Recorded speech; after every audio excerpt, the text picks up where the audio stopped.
Hello students and welcome to Vidyashankar education portal. आज इस video में हम पढ़ने वाले हैं मेंस्ट्रुअल साइकिल के बारे में। लास्ट वीडियो में हमने पढ़ा था, जो कि हम 10th स्टैंडर्ड का हमने चैप्टर स्टार्ट किया था। उसमें हमने कहा था कि हम छोटा सा जो पॉइंट्स है मेंस्ट्रुअल साइकिल, इसे एक अलग वीडियो के थ्रू हम एक्सप्लेन करने वाले हैं। तो इस वीडियो में आज हम इसी मेंस्ट्रुअल साइकिल के बारे में आज हम जानने वाले हैं। तो चलिए बढ़ते हैं इस टॉपिक के ऊपर। जब कोई भी फीमेल होती है, जब उसका प्यूबर्टी एज आता है, यानी वो मैच्योर होती है, तो उस एज में, उस मेजॉरिटी एज में, तो उसके फीमेल रिप्रोडक्टिव सिस्टम में कुछ चेंजेस होना स्टार्ट हो जाते हैं। और ये जो चेंजेस होता है, ये चेंजेस हर एक 28 से 30 डेज के बीच में ये रिपीट होता रहता है। फिर इसके साथ ये जो चेंजेस रिपीट होता है हर मंथली, मतलब 28 to 30 डेज के बाद ये रिपीट होता है, उसी को बोलते हैं मेंस्ट्रुअल साइकिल। मेंस्ट्रुअल साइकिल जो होता है वो नेचुरल प्रोसेस होता है, और ये जो मेंस्ट्रुअल साइकिल जो होता है ये 4 हार्मोन्स की वजह से कंट्रोल किया जाता है, उनकी वजह से ये होता है। और ये 4 हार्मोन्स हैं: follicle stimulating hormones, luteinizing hormone, estrogen and progesterone. जो एस्ट्रोजन होता है वो सेक्स हार्मोन्स होता है। अब ये स्टार्ट कैसे होता है वो फंक्शन हम लोग पढ़ते हैं। ओवरी में oocytes के साथ साथ कुछ फॉलिकल्स भी डेवलप होना स्टार्ट होते हैं, और ये किसकी वजह से होते हैं?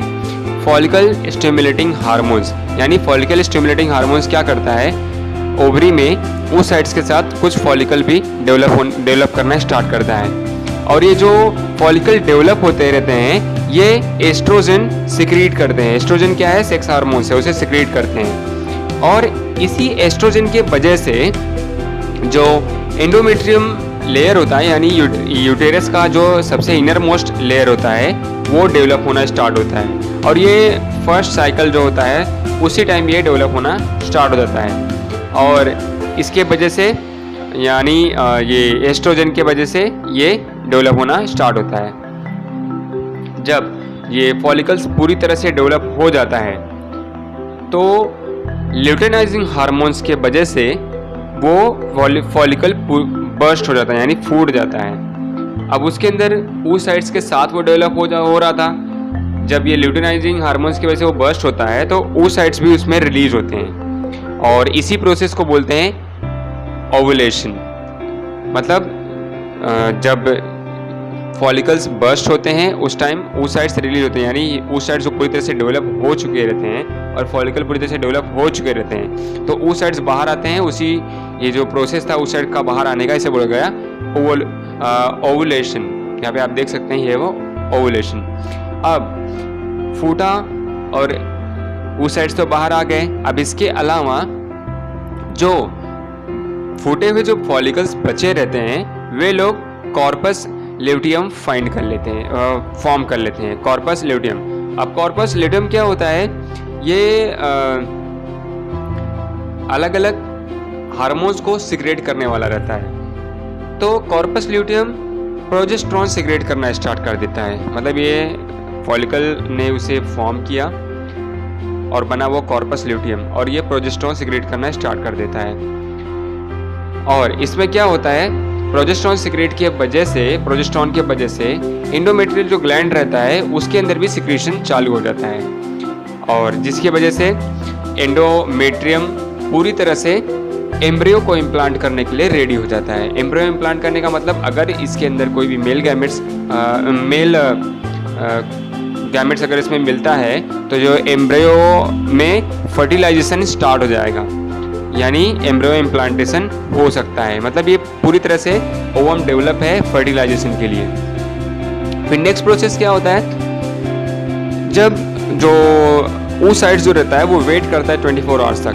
जब उसे फर्टिलाइजेशन के लिए कोई भी गैमेट्स नहीं मिलता है, तो पूरी तरह से वो इनएक्टिव हो जाता है, और इनएक्टिव होने के बाद वो कॉर्पस अल्बिकन्स में ट्रांसफॉर्म हो जाता है, जिसकी वजह से जो एस्ट्रोजन और प्रोजेस्टेरोन का जो सिक्रीशन हो रहा था कंटिन्यूसली, वो स्टॉप हो जाता है। यानी 24 आवर्स के बाद ये होता है। 24 आवर्स तक अगर वो oocyte जो है वो फर्टिलाइज नहीं हुआ, यानी उसको कोई भी ये हम लोग ने इसके लास्ट पॉइंट में हम लोग जस्ट इसके पहले वाला पॉइंट्स हम लोग ने रिपीट किया था कि उसमें गैमेट्स कैसे फॉर्म होता है। जो ओवम डेवलप होता है, ओवम को अगर मेल गैमेट्स मिलता है तो उसका फर्टिलाइजेशन होता है और उसका इम्प्लांटेशन किया जाता है ओवरी में। तो फिर यही था यहाँ पे, तो उसे 24 आवर्स के बाद नहीं मिला और वो इनएक्टिव हो गया, और जिसकी वजह से एस्ट्रोजन और प्रोजेस्टेरोन का सिक्रीशन स्टॉप हो जाता है। यहाँ पे ये डायग्राम आप देख सकते हैं, मतलब पहला ये पीरियड ऑफ मेंस्ट्रुएशन दिखाया है, यहाँ पे रीजनरेशन हुआ और इंडोमेट्रियम फॉर्म हुआ, यहाँ पे पीरियड का ओवोल्यूशन हुआ, यहाँ पे मतलब वो बर्स्ट हो गया पूरी तरह से। अब यहाँ पे secretion of gland in endometrium, यहाँ पे सिक्रीट हो रहा है, मतलब यहाँ पे इम्प्लांटेशन के लिए वो रेडी रहता है ये इस प्रोसेस में। लेकिन 24 आवर्स के बाद अगर नहीं मिलता है तो वो इनएक्टिव हो जाता है। फिर नेक्स्ट है हमारा जो इंडोमेट्रियम जो रहता है उसको उसके पहले जो वो इनएक्टिव होने के वजह से, मतलब 24 आवर्स तक उसे कुछ नहीं मिला तो इनएक्टिव हो गया, वो डीजनरेट हो जाता है क्योंकि उसको 2 हार्मोन्स कंटिन्यू नहीं मिलते जो सिक्रीट करते हैं इंडोमेट्रियम में, वो 2 हार्मोन्स उसको नहीं मिलते जिसकी वजह से वो डीजनरेट होना स्टार्ट हो जाता है। अब इसमें क्या होता है, जो डीजनरेटिंग टिश्यू रहते हैं वो अनफर्टिलाइज जो ओवम रहते हैं उन्हें वेजिना के थ्रू डिस्कार्ड कर देते हैं, मतलब बाहर निकाल देते हैं। मतलब उन अनफर्टिलाइज टिश्यू का कोई अनफर्टिलाइज ओवम जो रहते हैं उनका कोई काम नहीं रहता, जिसकी वजह से उनको वेजिना के थ्रू बाहर निकाल दिया जाता है। और ये जो प्रोसेस होता है इसमें मतलब वेजिना के थ्रू जो बाहर इसे डिस्कार्ड किया जाता है, ये ब्लीडिंग के थ्रू बाहर निकाला जाता है। यानी ब्लीडिंग जो रहता है वो सर्कुलेटरी सिस्टम में वर्क करता है, जिसकी वजह से ब्लीडिंग के थ्रू इसे बाहर निकाला जाता है। और ये जो ब्लीडिंग होती है ये अप्रॉक्सीमेट 5 डेज तक कंटिन्यू होती है और इसे बोलते हैं मेंस्ट्रुएशन। अब अगर oocytes जब तक फर्टिलाइज नहीं होते तब तक एम्ब्रियो इम्प्लांट नहीं होगा, मतलब oocytes अगर फर्टिलाइज हुए तो ही एम्ब्रियो इम्प्लांट होगा।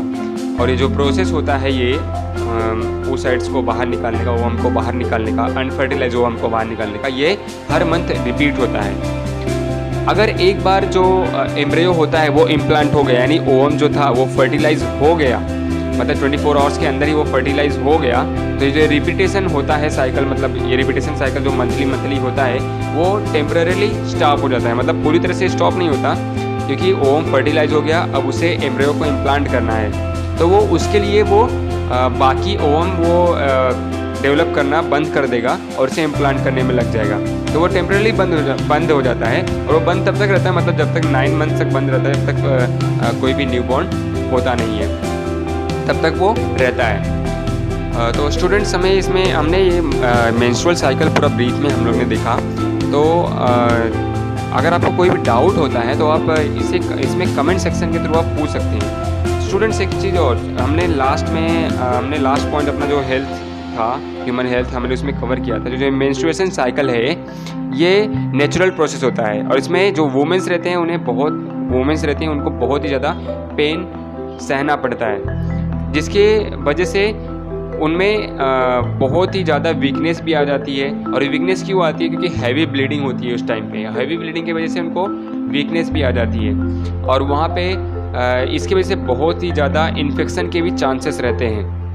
मतलब ये जो ओवल और ये पीरियड चलता रहता है उस टाइम पे भी ब्लीडिंग बहुत ज़्यादा होती है, जिसकी वजह से उन्हें इन्फेक्शन होने के चांसेस बहुत ज़्यादा रहते हैं और जिसकी वजह से और इन्हीं सब रीजन्स की वजह से उनको रेस्ट करना चाहिए और उन्हें अपना स्पेशल पर्सनल हाइजीन उन्हें मेंटेन करना चाहिए। हमने इसके लास्ट पॉइंट में हमने ह्यूमन हेल्थ में हमने ये भी पढ़ा था कि उन्हें किस टाइप के हाइजीन्स उन्हें मेंटेन करने चाहिए। ह्यूमन हेल्थ था तो उसमें रिप्रोडक्टिव ऑर्गन्स को कैसे हमें क्लीन करना चाहिए, क्या क्या प्रिकॉशंस लेने चाहिए, वो हम पढ़ चुके हैं। तो स्टूडेंट अगर आपको कोई भी डाउट है तो आप कमेंट सेक्शन में आप डाल सकते हैं और अगर कोई भी आप टॉपिक चाहते हैं कि मैं उसे कवर करूं तो आप उसे भी कमेंट सेक्शन में आप लिख सकते हैं। तो स्टूडेंट्स आप इस वीडियो को लाइक करें और अपने फ्रेंड्स को भी इसे भेजें और उन्हें भी इसे लाइक और सब्सक्राइब करने को बोलें ताकि उन्हें भी इसका हेल्प मिले। Thank you students.